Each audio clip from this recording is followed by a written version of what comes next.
সবাই কথাগুলো লক্ষ্য শুনেন। আমাদের মিছিলের ভিতরে অন্য কোনো বিস্তৃত না হয়।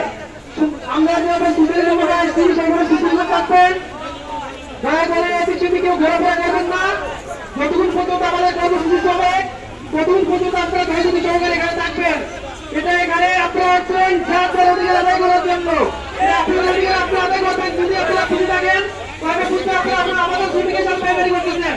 এখানে আমাদের হয় না যার নিজের নিজের